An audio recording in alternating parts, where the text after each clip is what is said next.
Et j'aimerais présenter Dr. Martin Reich. Dr. Mike, bonjour. Comment allez-vous aujourd'hui? Merci, c'est bien de vous voir. Certains d'entre vous, peuvent vous souvenir qu'il s'est joint à nous au printemps et nous devons dire qu'il a été un présentateur très populaire et nous sommes très excités de l'avoir de retour. Dr. Leverage est professeur dans le département de oncologie à l'Université Queen's et directeur au programme de formation en neurologie. Il est focalisé sur l'oncologie clinique et sur la pratique en général et il va nous parler aujourd'hui à propos des étapes pour diagnostiquer et faire un suivi. C'est toujours une bataille pour avoir ce diagnostic. Alors, pourquoi vous pouvez commencer? Merci, c'est mon plaisir. J'ai passé dans l'heure du jour pour le forum sur le cancer du rein pendant la semaine et je suis excité de faire partie de cette processus. Il semble qu'il y a des choses plus en profondeur que vous voyez sur le diagnostic et la gestion. Et ceci va être un survol de haut niveau. Vous pouvez le voir comme étant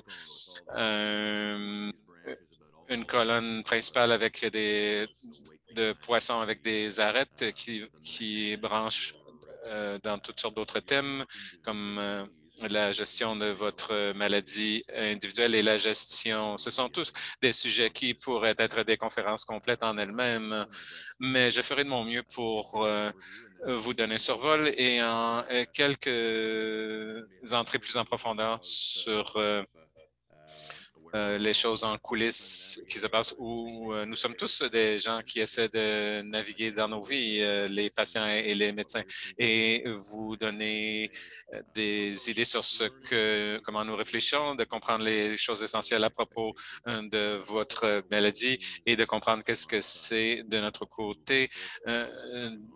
De vous imposer un temps d'attente, ce que ça veut dire, signifie d'être dans la clinique avec l'un avec l'autre, de partager, nous, d'apprendre ça à propos de vous et vos valeurs et de comprendre la maladie et nous, en essayant de vous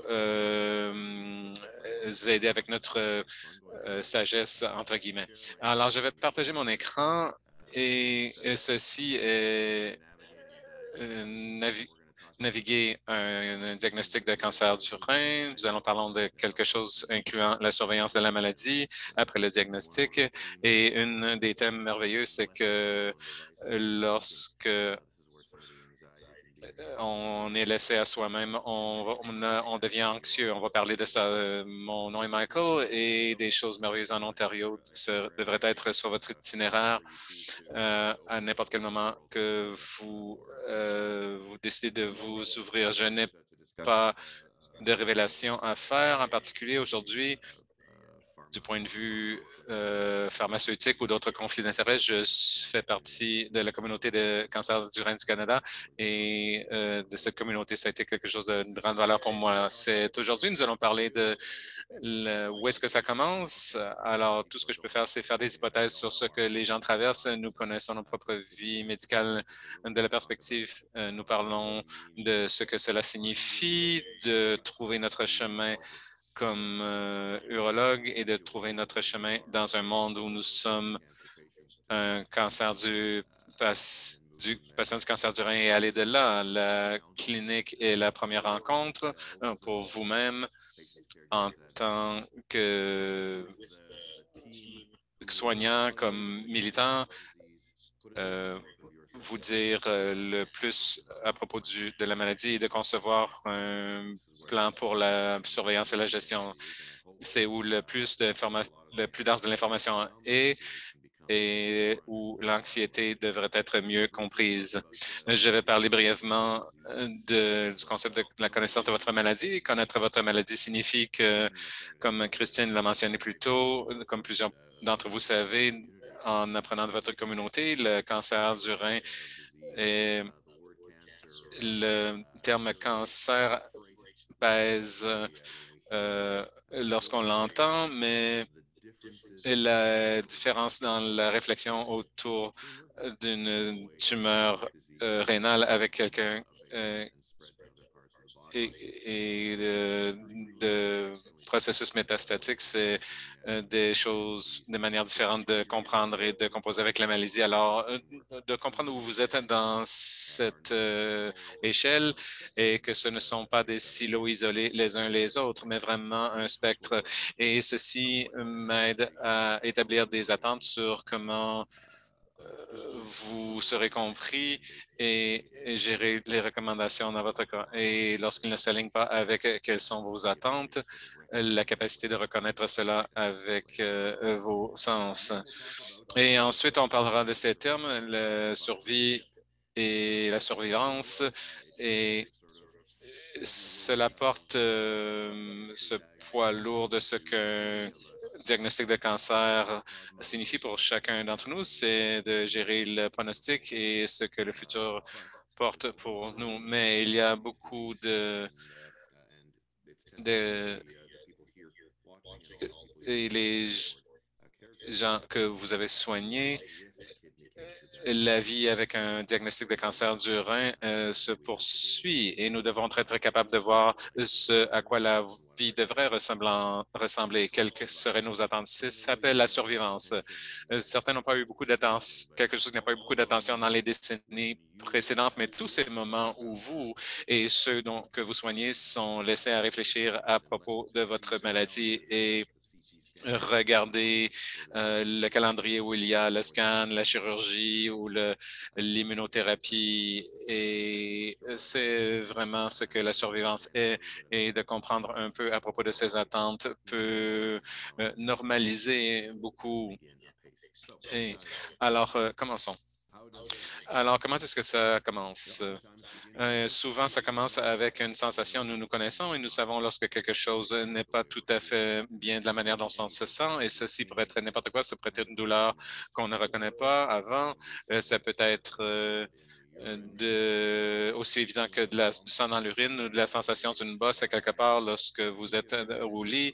Ça peut être un sentiment vague d'inconfort ou ça peut être quelque chose de complètement non relié comme de la constipation ou euh, et de comprendre qu'il y a un problème avec notre rein relié à une tumeur. C'est une zone d'anxiété, c'est une zone où on espère que les gens sont attentifs à leur corps et cherchent quelqu'un pour essayer de mettre cette information dans un contexte. Et c'est habituellement c'est souvent le dispensateur de soins d'urgence et c'est un endroit où des gens peuvent faire face à leurs symptômes et avoir tous ces autres processus mentaux se produire et les empêcher d'aller chercher cette aide. Alors, la première étape, l'étape zéro, c'est ce point important entre sentir l'inconfort et de s'y attaquer.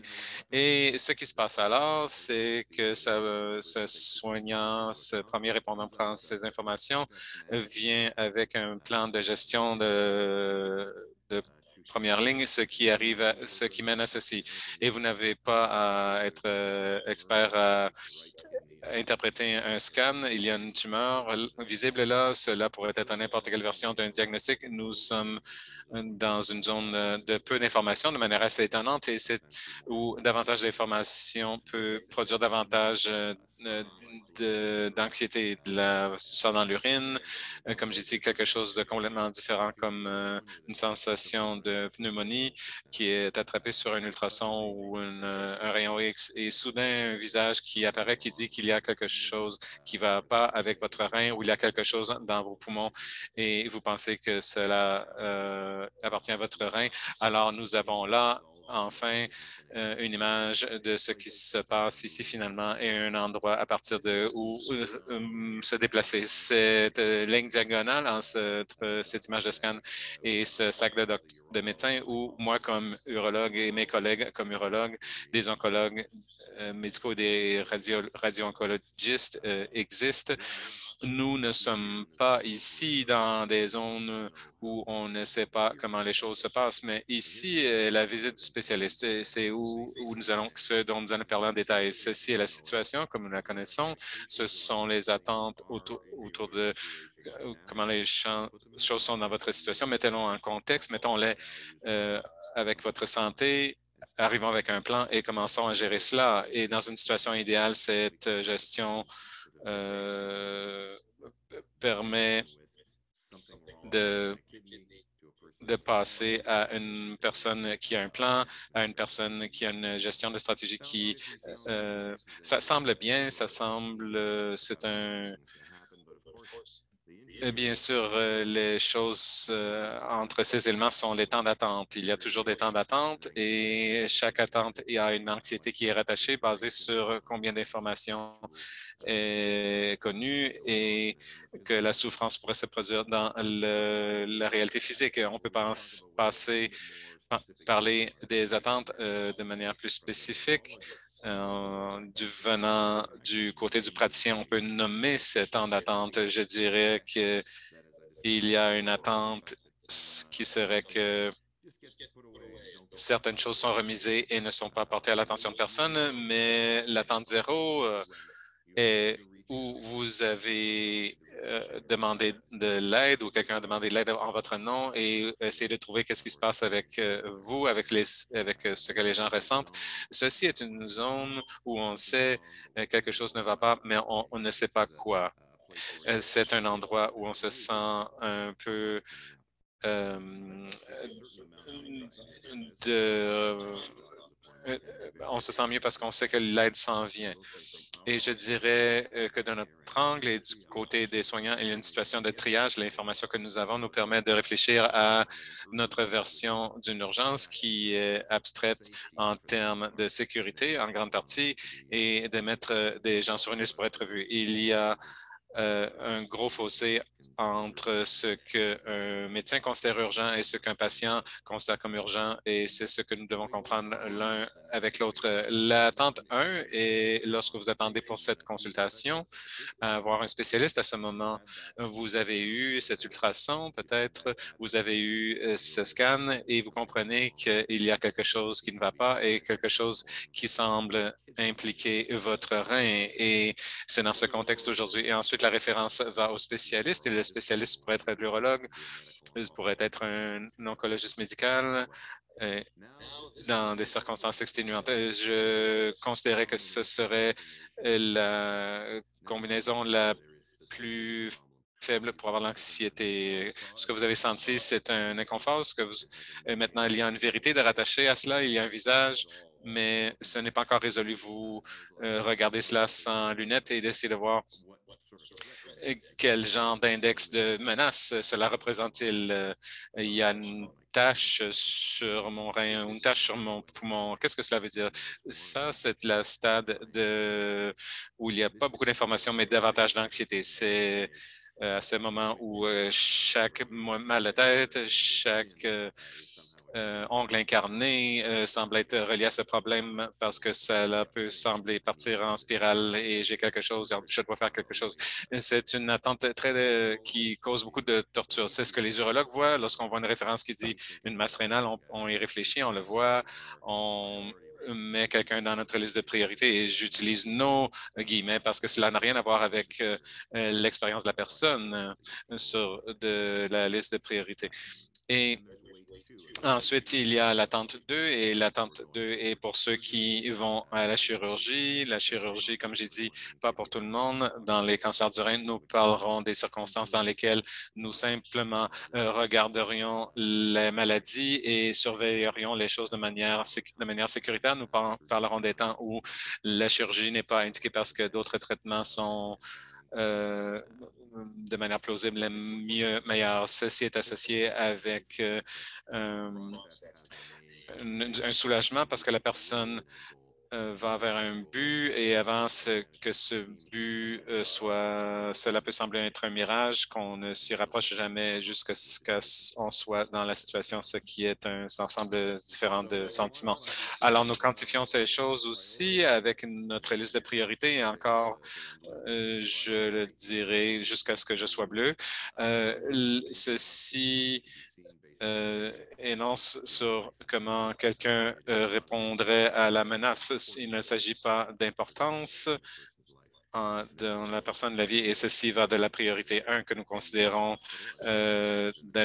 d'arriver à l'hôpital et d'être géré dans les 24 heures, ce qui empêcherait quelqu'un d'uriner ou quelque chose qui aurait besoin d'une transfusion sanguine ou quelqu'un avec la douleur sévère, par exemple, jusqu'à quelque chose qui est perçu comme étant un événement sous-jacent qui euh, de manière plausible, ne générera pas d'événements indésirables dans un court laps de temps. Et nous avons des cibles pour ces choses, attente 1 et 2. Attente 1 est stade de basse information de haute anxiété. Il y a des chiffres associés avec ces choses. À l'attente 1 ou priorité 1 tend à être de 24 heures, de priorité 2, 10 jours, de priorité 3, 21 jours et de priorité 4 et 35 jours. Ce sont les cibles. Et en Ontario, nous sommes à environ ou 2 tiers jusqu'à 3 quarts et pas beaucoup d'attentes plus longues que cela. Certains d'entre vous auront pu faire l'expérience de temps d'attente plus longue, mais avec le stade et parfois c'est 6 mois pour des choses qui sont considérées comme moins menaçantes et nous sommes plus performants pour gérer dans ces échéanciers. Ça serait bien d'avoir des problèmes transférés en images, en consultation et en gestion. Et nous voyons ceci dans certains espaces, des cliniques de cancer qui sont où ce processus est plus fluide et équilibré avec les besoins de sécurité, minimisant ces choses est un but pour chacun d'entre nous. Alors, allons dans la clinique. Ceci est le moment où, espérons-le, ce tourbillon d'information et d'anxiété peut s'exprimer. L'information échangée des experts qui ont mis le contexte de la maladie, son anatomie, ses risques, qui est le niveau de danger que nous voyons. Il l'a mis en contexte dans les questions, les valeurs, les espoirs de vous ou de ceux que vous soignez dans la clinique. Nous voulons répondre à vos questions, de répondre à des questions espérons, implique d'arriver avec des questions. Et vous n'avez pas besoin d'arriver avec des questions. Vous pouvez arriver avec des soignants, vous pouvez arriver avec une page blanche et avoir de l'information. Si c'est la meilleure manière pour vous, parfois c'est un processus plus fastidieux où Docteur Google ou le Docteur Introspection vient et la liste de questions émane de cela. C'est bien le Docteur Google, c'est bien de regarder des choses sur l'Internet. Nous n'avons pas de l'information merveilleuse sur l'Internet. Vous savez, vos cliniciens seront capables de vous guider à des endroits un peu plus efficaces et un bon endroit pour avoir des données à basse résolution lorsque vous avez une masse tumorale. Vous trouverez beaucoup d'informations et la grande majorité ne sera pas applicable au silo dans lequel vous serez et on en discutera un peu plus tard. Je considère cela un bel endroit pour obtenir de l'information de nature gestalt. Si on a différentes manière de vérifier si quelque chose est fiable ou pas. Si quelqu'un vous dit ce que vous devez faire et qu'ils ne connaissent rien, ils ne savent rien à propos de vous, on pourrait décider d'être plus sélectif dans cette information. Si c'est de l'information classifiée, on peut avoir un peu plus confiance. Personne ne devrait dire à un étranger ce qu'est la réponse et quoi faire. De manière plausible, ils essaient de et si j'entends des choses comme voici des choses qu'ils ne veulent pas que vous sachiez, voici des choses dont je me méfierais. C'est de comprendre à quelle profondeur on doit se fier à cette information. D'apporter du papier vos réflexions est quelque chose que vous pouvez assembler dans votre esprit, d'avoir une manière constructive, comme j'ai dit, d'arriver avec une page blanche et de dire d'obtenir de l'information, c'est correct que tout le monde est différent. Ce que vous espérez avoir de cette information, c'est des détails de votre situation, de votre cancer, mis dans un contexte qui vous appartient. Nous aurons de l'information basée sur ce que nous savons à propos de ces processus de maladie, à propos des traitements établis, et vous êtes la personne et si cela s'agence avec vos valeurs, vos attentes, ce que vous connaissez de d'autres gens, voici la chose importante à parler. Et nous parlerons de cela dans quelques minutes aussi. Et avec quoi vous espérez quitter, c'est un plan, pas une solution, mais un plan veut signifier voici la situation et comment elle se déroulera à partir de maintenant, ce qui soulage énormément d'anxiété et vous donne du pouvoir de savoir que les choses sont établies pour vous. Ce tourbillon qui est rendu dans un calendrier ou une page a un effet calmant. Nous savons au moins que les roues tournent, que nous allons vers une sorte de résolution, que ce soit d'attendre pour une chirurgie ou d'aller vers davantage d'investigation. Alors, il y a deux façons de procéder qui sont clés justement pour établir la communication entre le patient et le soignant. Alors, il faut passer à travers une liste de questions et par la suite articuler ces listes de questions. C'est une bonne chose parce que ça, c'est des questions que vous cherchez des réponses et c'est aussi vous aider comme aide-mémoire. Alors, lorsque vous allez poser la question, vous allez vous rappeler très bien de la réponse. Alors, ça se peut aussi que votre question n'est pas organisée, qui vous permettent de comprendre la maladie complètement ou que ça va seulement ajouter à votre confusion. Mais c'est une bonne manière d'établir. Mais lorsque vous abordez ou vous présentez une clinique, voici où je me trouve présentement, voici mon contexte et votre oncologue et le médecin. Voici qu'est-ce que la référence m'a dit. Voici pour toutes les prises de sang, toutes les informations que j'ai reçues, les différentes imageries, etc. Voici où vous trouvez. Voici toutes les différentes solutions de prise en charge qu'on peut prendre. Alors, vous pouvez entamer ces discussions. Alors, c'est des bonnes stratégies de communication. Il y en a, et ces deux-là sont fantastiques. Alors, comme je peux dire justement qu'il y a deux versions. Alors, vous avez une version qui veut simplement obtenir les informations et l'autre personne veut vraiment comprendre l'information et par la suite refléter et par la suite poser des questions. Alors, c'est juste une question de comment notre pensée fonctionne. Amenez vos amis, vos familles, vos téléphones, c'est toutes des choses qui sont importantes. Alors, c'est un petit peu bizarre en 2021, 2022 lorsqu'on a des restrictions de visiteurs en place. Alors, je crois que d'avoir un nombre important de personnes dans la clinique, c'est une bonne chose. Alors, c'est une manière d'avoir une personne externe, c'est quelque chose d'extraordinaire. On doit avoir un calepin et un stylo pour pouvoir annoter différentes pensées. Alors, des fois, surtout lorsque vous voulez annoter vos pensées, vos commentaires et pour pouvoir poser vos questions par la suite.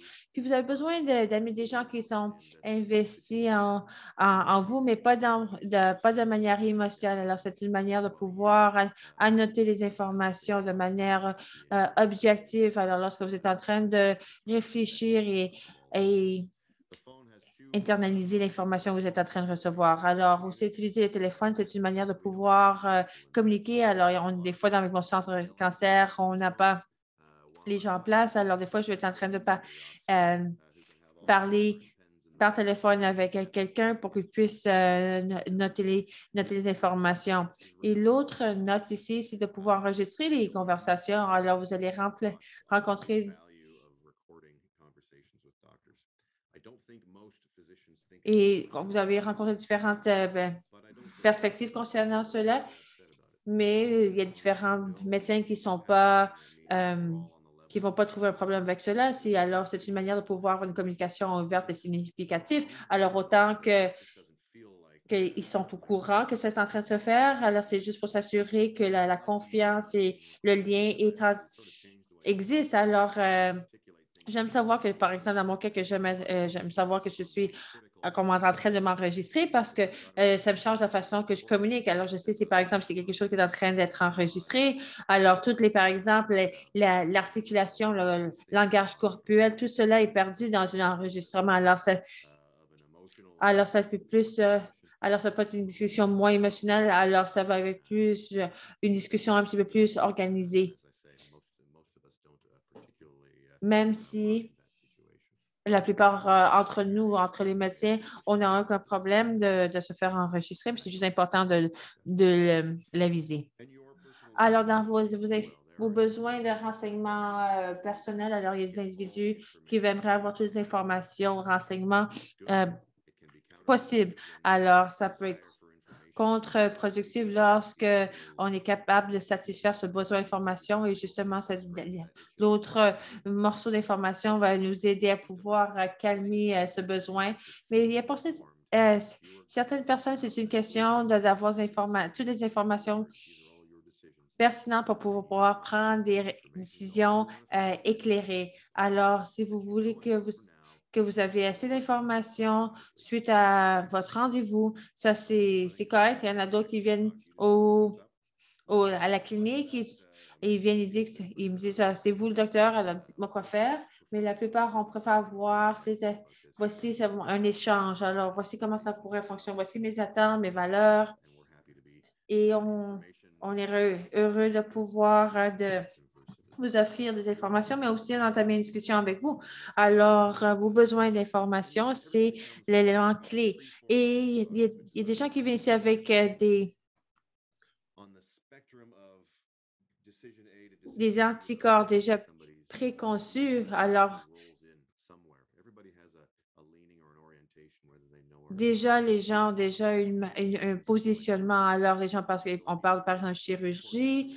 Ça, c'est des informations pertinentes et quelqu'un d'autre, alors j'avais besoin d'enlever cette maladie à tout coup. Alors, c'est très important de comprendre où vous vous trouvez concernant l'anxiété, de pouvoir accepter certains traitements et thérapies, votre besoin d'être informé parce que cela va aider à entamer la discussion. Il sera plus facile pour vous. Avant de passer la maladie, Almeida, je crois que la grande question ici, c'est l'argent de la deuxième opinion. Ça, c'est de comprendre vos informations. Ça, c'est quelque chose de clé. Alors, je ne crois pas que quelqu'un devra avoir une deuxième opinion si vous êtes satisfait avec la direction et vous croyez que l'information que vous avez reçue est bonne et adéquate, vous avez fait votre travail. La plupart du temps, les gens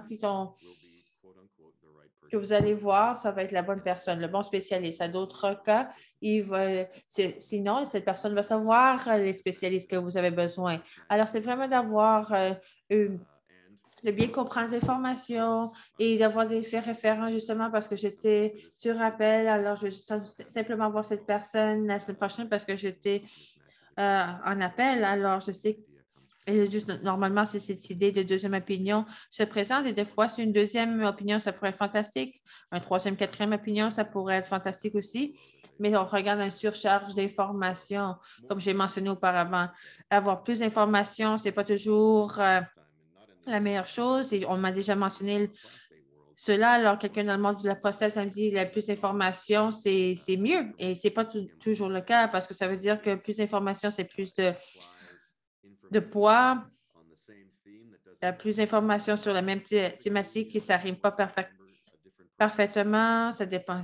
Il y a des écarts, ça peut mener à la confusion. Et des fois, selon de ces préconceptions, ça se peut qu'on a lu, par exemple, on a entendu que ça, c'est la bonne prise en charge, mais la huitième va dire non, on devrait faire ça au lieu. Alors, si vous attendez si ça, c'est votre attente, ça, vous allez vous sentir soulagé, mais ce n'est pas toujours la même chose. Alors, il y a toute la question de pouvoir le retour sur l'investissement concernant les informations, ça pourrait résulter moins utile. Alors, vous avez besoin d'avoir les informations qui vont vous permettre à prendre des décisions éclairées selon vos attentes et vos valeurs. Alors, Ici, par exemple, les urologues, on n'a pas une grande communauté, on est seulement 800, nos réseaux sont petits, alors on sait que on connaît des gens un petit peu plus partout. Si si vous venez d'une communauté plus éloignée ou vous venez d'un centre urbain, les gens, on connaît les gens dans ce monde urologue. Alors ça, c'est une super bonne chose justement de notre Association d'urologues du Canada parce que c'est une communauté assez petite. Alors, ça se peut on peut dire, par exemple, je veux la personne qui a fait le plus dans le pays.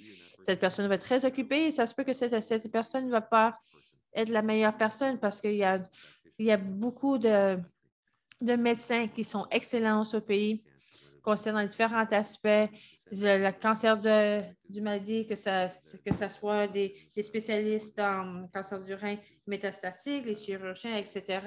Alors, c'est important d'avoir l'expérience, les connaissances, ce sont deux choses différentes, mais c'est un chevauchement. Alors, je sais que je comprends votre maladie dans votre contexte pour vous aider à prendre les bonnes décisions. Alors, c'est aussi d'arriver avec bonne foi. Alors, ça se peut qu'ils comprennent la situation. Alors, ça se peut qu'ils ne vont pas être chirurgiens, mais ça va être la personne qui va vous envoyer la bonne personne. Ça peut qu'ils vont prendre votre oncologue Didier, mais peut-être qu'ils vont pouvoir vous référer à des personnes qui vont justement vous aider. Alors, il y a des gens qui viennent nous visiter pour certaines raisons, puis on a besoin de déterminer nous-mêmes en tant que médecins si nous sommes la meilleure personne ou le mieux positionné pour aider ces patients selon leur contexte et leur maladie. Alors, je dis toujours sur ce... Il y a toujours une question de... C'est une affaire mais, alors, il y a justement, par exemple, il pourrait y avoir le cas que, par exemple, il y a quelque chose qui ne fonctionne pas, peut-être il y a un écart d'information, de personnalité. Alors, c'est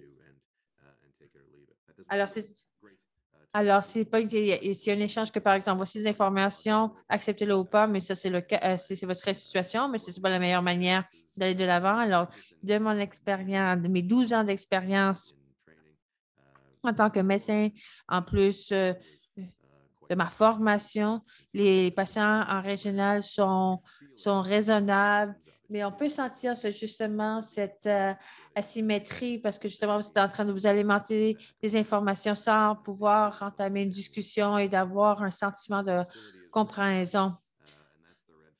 Et ça aussi, il y a aussi la question d'hostilité. Si c'est un drapeau rouge, un avertissement, alors c'est quelqu'un qui ne vous laisse pas prendre la parole. Si quelqu'un se trouve méprisant ou ça, ce n'est pas une bonne situation. Alors, j'espère que c'est un individu que vous n'allez pas trouver au sein de notre pratique. Et aussi, vous parlez le télésanté. Alors, ça, c'est le concept de pouvoir reprendre vos appels par téléphone au lieu de se monter dans la voiture pour se déplacer à une clinique. Alors, les urologues, on peut regarder justement un scan, peut dire oui, je suis d'accord, oui, je sais, je crois, qu'est-ce qu'on a besoin de faire.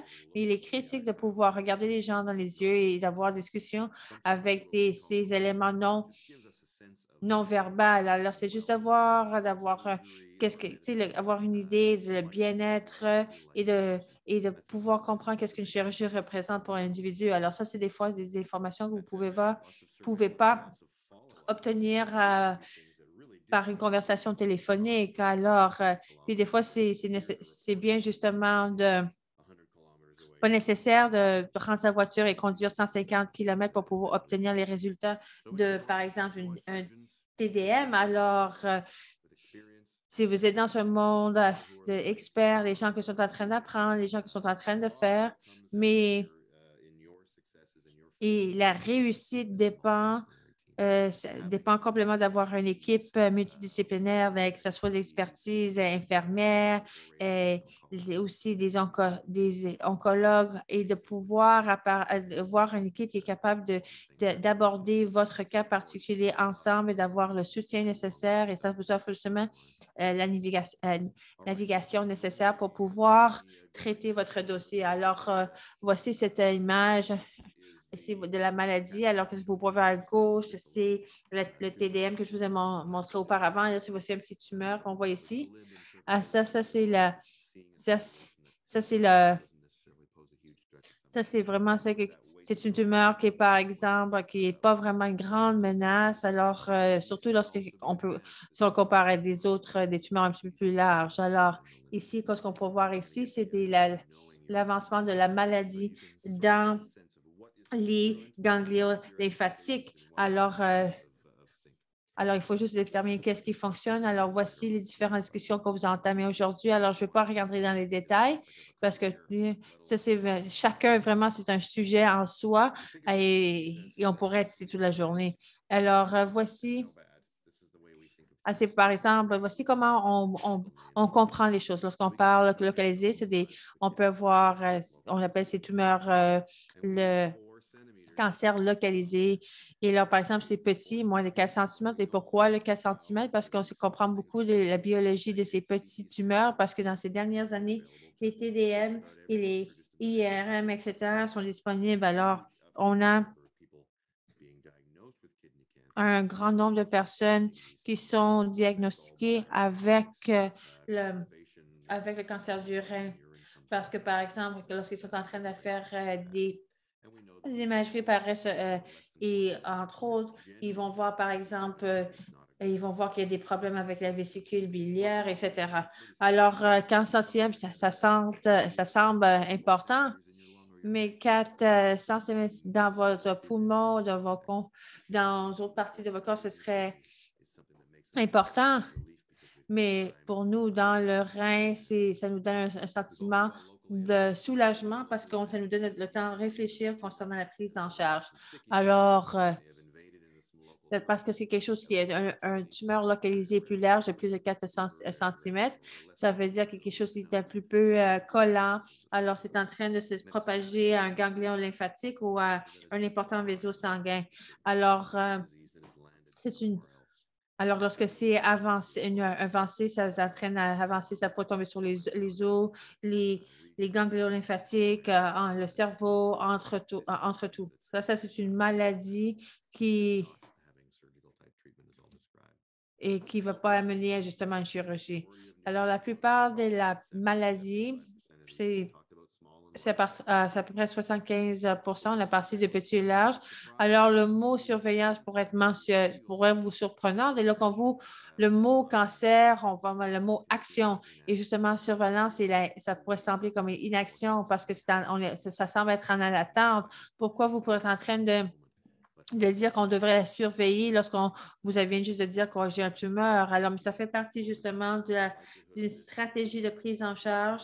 Alors, ils veulent pouvoir que le tumeur soit en train de se propager et il y a d'autres facteurs qu'on doit prendre, genre des maladies, l'âge, etc. Alors, une opération qu'on s'appelle une néphrectomie partielle. Alors, c'est de pouvoir enlever la tumeur du renier. Alors, ce n'est pas juste, par exemple, d'enlever une pomme d'un arbre. C'est vraiment de pouvoir chercher un bleuet d'un muffin et en permettant que le muffin demeure intact. Alors, c'est pour ça que c'est important d'avoir l'expérience et l'expertise pour le faire. Alors, cela veut dire que vous avez une petite une coupure ici, est en train d'ouvrir aussi, et pour avoir accès, pour pouvoir atteindre différentes tumeurs dans le rein. Alors, on va utiliser et l'autre, c'est la poroscopie pour robotique. Ça, c'est une manière de pouvoir. Et aussi, on va parler d'ablation. On en parlera un petit peu plus tard aujourd'hui. Alors, c'est une manière de pouvoir gérer le mi-chemin des tumeurs. Alors, mais des fois, il faut aussi regarder les différents traitements qui existent. Alors, des fois, il faut enlever toute la tumeur. Alors, on utilise la plupart du temps de laparoscopique. Alors, c'est d'en voir le rein à travers un petit trou. Et ça, c'est la majorité des cas. Mais il y a différentes questions pour la zone qu'une chirurgie ouverte de pouvoir pourrait être la bonne solution. Alors, si quelqu'un vous dit vous avez une masse rénale de 300 cm sur vos reins, ça pourrait être quelque chose qui ce serait patient, par exemple, d'envoyer tout le rein. Mais là, vous pouvez fermer ce cercle concernant ces formations. Alors, c'est pour ça que je voulais voir et je vous présente ces informations pour voir qu'est-ce qui est possible, qu'est-ce qui pourrait aller bien avec vos contextes. Alors, lorsque je parle justement des silos, de pouvoir enlever tous les silos, alors vous allez voir justement que ça va pouvoir voir ces temps d'information, cette boîte d'outils d'information pour vous aider à prendre les bonnes situations. Alors, si on passe par exemple à un tumeur ou une maladie localement avancée, alors ça passe, c'est en train d'aller passer au nœud. Ça veut dire que ça, si on voit que c'est propagé à un ganglion lymphatique, ça pourrait passer au cœur, etc. Et là, ça veut dire que ça demande des chirurgies plus importantes et justement que ça pourrait reparaître plus tard. Alors, lorsqu'on parle justement le cancer du rein métastatique, alors on veut qu'il appelle à l'action, on veut action. Et des fois, cette action, c'est de pouvoir juste de simplement enlever cette maladie de mon corps. Et des fois, ce n'est pas la bonne situation. Pendant 2 décennies, déjà, on croyait que les gens qui avaient cette maladie, que cette maladie s'avait déjà propagé aux os et que la bonne réponse pour les gens qui étaient en bonne forme, d'enlever le rein pour pouvoir et arrêter que cette maladie se propage. Mais après, on a fait un essai. Et dans cet essai, ça nous a surpris parce qu'on ne voyait pas vraiment une grande différence dans la plupart des gens. Alors, il y avait des gens qui étaient un petit peu plus malades lorsqu'on on enlevait leur rein. Alors, on va d'avoir maintenant, qu'est-ce qu'on fait si l'approche a été remplacée par quelque chose qui demande un petit peu plus de recul? L'autre, par exemple, c'est la chirurgie, c'est par exemple des comprimés pour gérer la maladie. Puis les chimios, c'est fantastique pour les gens qui en ont besoin, mais la chimie conjure une image. Alors, lorsque vous soyez un participant ou un intervenant aujourd'hui, lorsqu'on parle de la chimio, c'est quelque chose qui a on nous a donné des idées néfastes, la perte de cheveux, etc. Alors, la plupart n'utilisent pas la chimie ou la immunothérapie. On n'utilise pas avec les patients atteints du cancer du rein. Normalement, qu'est-ce qu'on utilise? La immunothérapie, c'est différent. C'est des propres effets secondaires, mais c'est une bonne solution pour quelqu'un qui est atteint de cette maladie. Et des fois, c'est une bonne chose de rien faire. Alors, même si on voit quelque chose sur le rein, on voit quelque chose quelque part d'autre, mais des fois, c'est une bonne chose d'être très patient et que les choses se présentent parce que ça, c'est justement qu'on appelle la stratification des risques. Alors, ça, c'est un élément clé. Lorsque vous êtes en train de visiter votre médecin, qu'est-ce qu'on a besoin de faire présentement? Quels sont les risques auxquels je fais face? Comment est-ce que la situation pourrait s'empirer? À quel moment? Et seulement, c'est capable de cibler notre prise de décision. Alors, pour terminer, on va parler juste de la survivre et la survie.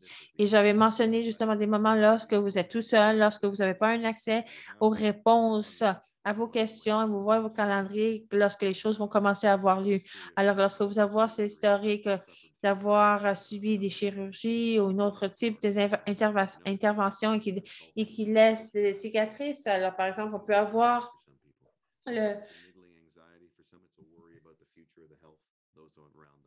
on peut avoir justement le stress post-traumatique, etc. Alors, c'est différents éléments qu'on doit prendre en considération.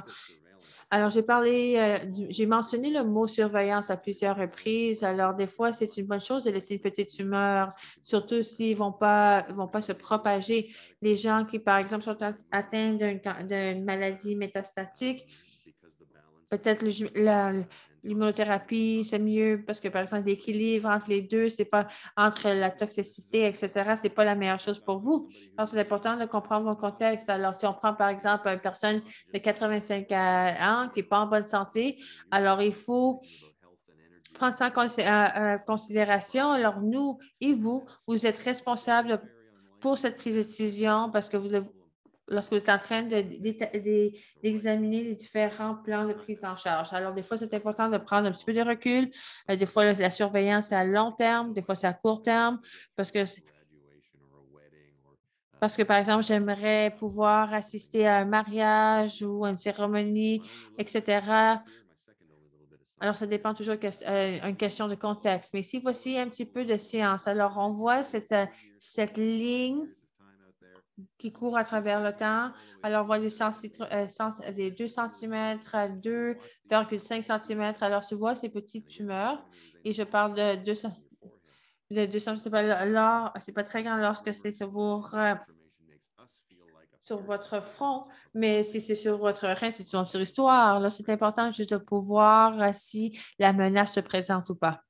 Alors, qu'est-ce que vous êtes en train d'enlever mon rein? Alors, par exemple, j'étais née avec 2 reins, qu'est-ce qui va arriver? Mais il y a plusieurs gens qui ne sont pas nés avec 2 reins. Alors, des fois, il y a des gens qui sont capables de donner leur rein pour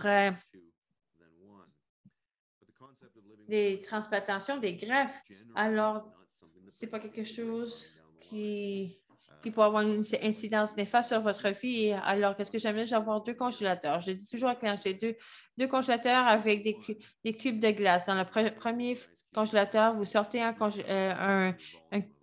cube de glace et c'est comme ça. Mais le congélateur continue à fonctionner et c'est capable de pouvoir rafraîchir et de geler d'eau trop si vous avez besoin d'utiliser. Alors, ça, c'est une intervention chirurgicale. Mais ça, par exemple, c'est sur l'autre congélateur et vous êtes en train de réduire les 2 reins. Alors, vous avez la même quantité de glace dans les deux parce que ça, c'est le deuxième congélateur n'est pas bon parce que c'est une maladie néfaste. Alors, c'est différent. Mais c'est important de prendre soin de. Alors, il faut prendre de l'eau. Alors, continuez à boire et assurer, garder que votre pression sanguine est à un bon taux. Alors, il y a toujours des exceptions, mais est-ce que c'est. Alors, la grande question, c'est grave, docteur, et c'est vraiment important lorsqu'on fait la stratification de risque. On veut penser qu'est-ce qui se passe? Est-ce qu'on a des informations, les renseignements pour pouvoir s'assurer du diagnostic sans passer à une biopsie ou d'autres imageries? Est-ce que c'est une menace à ma vie présentement? Est-ce que ça pourrait devenir une menace à long terme? Ça, c'est différents éléments qu'on doit considérer dans notre prise de décision. Alors, oui à la chirurgie, non à la chirurgie, etc. Alors, ça, c'est une manière qu'on va faire. On va aussi prendre des DTM, mais alors, si on regarde la survie, par exemple, si je vois une masse de 2 cm, de 5 cm, ce n'est pas en train de se propager. Vous n'avez aucune idée à quel moment cela va avoir lieu. Alors, je ne vais pas dire non, je ne dirais pas peut-être non, aucune idée, mais c'est par exemple, vous devrez être en train d'être surveillé et vous avez surveillé et l'autre a besoin de chirurgie. Alors, c'est juste une question de pouvoir, si ça n'agit pas correctement, c'est une manière d'informer notre prise de décision. Alors, on a différents essais cliniques qu'on est capable de démontrer la survie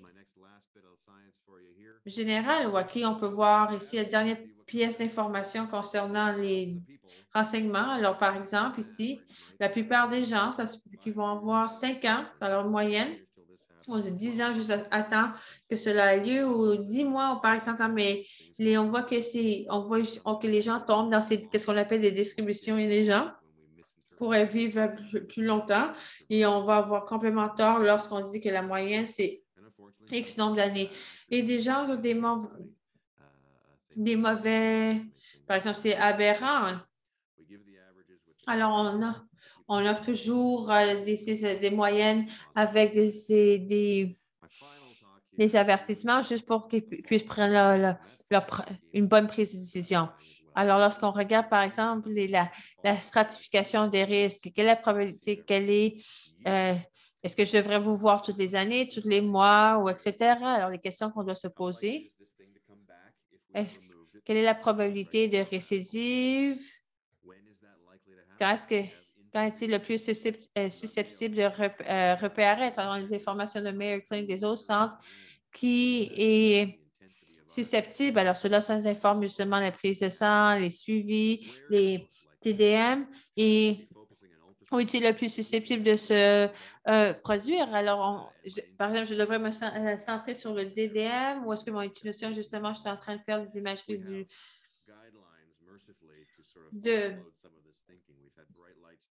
de la poitrine. Alors, c'est une question qu'on doit se poser. Mais par exemple, et, et comme ça, vous êtes capable de voir, prendre la décision pour savoir si je suis plus susceptible de se reproduire, etc. Et quand est-ce que je vais passer, quand je serai diplômé, alors quand est-ce que je vais pouvoir passer? Alors, normalement, par exemple, ce moment lorsqu'on est en train de dire on n'a pas besoin de vous revoir, ça, c'est un moment émotionnel et fantastique. Moi, des gens qui est très influencé par laxité. Alors, c'est vraiment important de comprendre qui nous sommes et comme ça, on va pouvoir établir la relation parce que on va pouvoir ajuster nos communications, notre manière d'aborder différents sujets pour pouvoir travailler ensemble. J'espère que vous avez trouvé ça fructueux et je vous souhaite une excellente journée. Alors, c'est toujours un plaisir de pouvoir participer à ces sessions. Merci beaucoup. Mike, merci beaucoup, Dr. Michael Leverage. Alors, c'est vraiment un remerciement sincère parce que vous avez abordé plusieurs sujets importants et vraiment axés sur les patients. Alors, vous avez parlé de la bonne foi, les bonnes valeurs, utiliser les avertissements, nos craintes, comment on pourrait nous sentir nos émotions. Alors, ça, c'était quelque chose de très pertinent pour nous tous. Alors, merci beaucoup pour avoir abordé le sujet les temps d'attente. Alors, chaque patient est subit un stress qui vient justement ou découle des périodes d'attente. Alors, j'apprécie que vous êtes capable de reconnaître cela quand ça traite, par exemple, un diagnostic de cancer. Alors, merci beaucoup d'avoir abordé le sujet de la surveillance parce que je suis une de ces individus qui est qui est en train de suivre un plan de surveillance et c'est malheureux la raison, mais ça ne fonctionne pas pour toujours. Mais c'est une bonne option pour certains de ces patients atteints du cancer du rein. Alors, merci beaucoup pour cela et d'avoir nous offert cette présentation. Alors, Mona, alors je vois qu'on a des questions et on va les faire très rapidement. La première question vient au niveau de l'expérience des survivants. Oui, je pense que oui.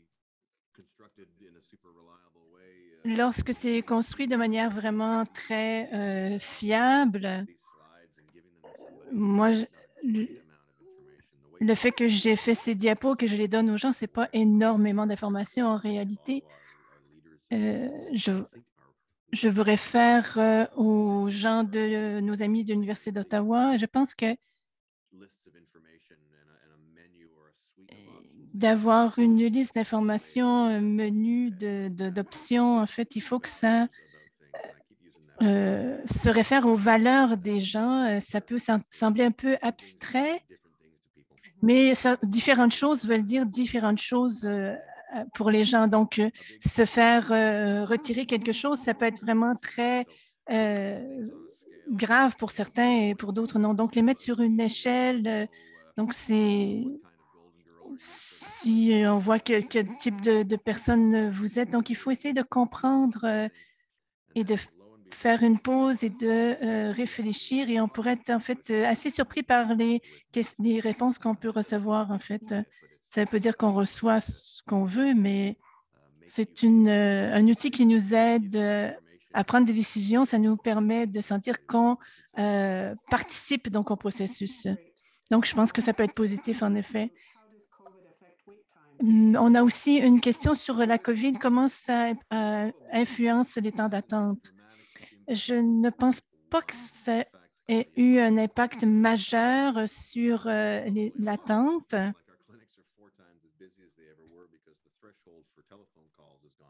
Mais on voit que le seuil pour les appels a baissé.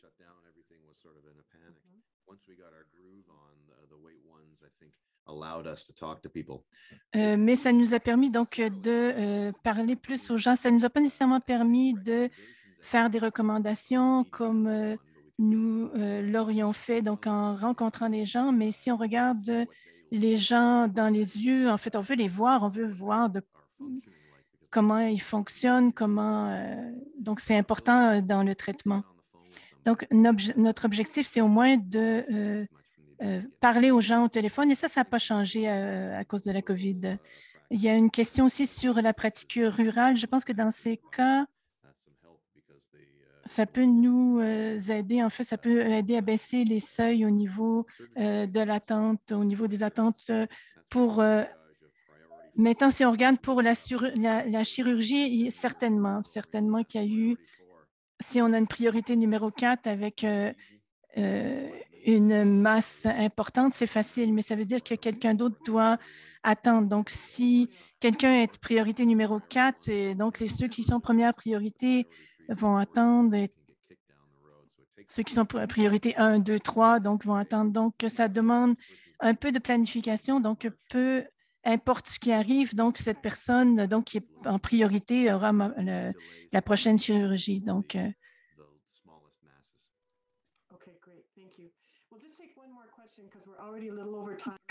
on a un petit peu dépassé le temps, mais je vais prendre une autre question. Je pense que Mona, vous aviez une question.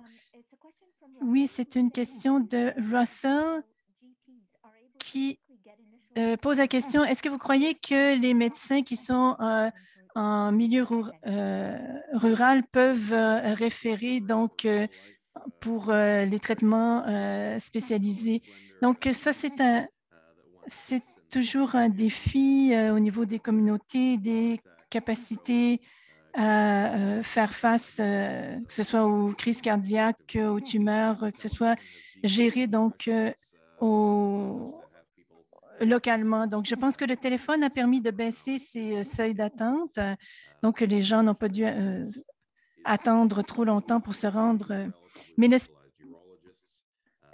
le traitement spécialisé, si on regarde au niveau des traitements, donc les spécialistes sont davantage dans les grands centres. Mais si on regarde les choses plus spécialisées comme au niveau de la robotique, des grandes chirurgies avec des oncologues, c'est probablement un peu plus facile en ce moment d'obtenir ces consultations en ce moment, étant donné les consultations par téléphone. Mais on a toujours des problèmes à se rendre à la salle d'opération. Ça fait un certain temps, mais avec les consultations en ligne qui sont disponibles pour les urologues également. Bon, bien sûr, les temps d'attente semblent être encore trop longs, mais j'espère que ces obstacles en fait que c'est un peu moins difficile pour nos compatriotes qui sont dans les milieux ruraux. Merci encore d'avoir parlé comme ça aux patients et aux professionnels de la santé et de parler de ces préoccupations que nous avons et que les patients ont aussi. Il y a certaines questions, malheureusement, auxquelles nous ne pourrons pas répondre, mais nous pourrons répondre à vos questions et vous envoyer donc les réponses. Merci encore, Dr. Leveridge. C'est un plaisir de vous revoir. Prenez soin de vous. Merci encore pour tout le travail que vous faites à Cancer du Rein Canada.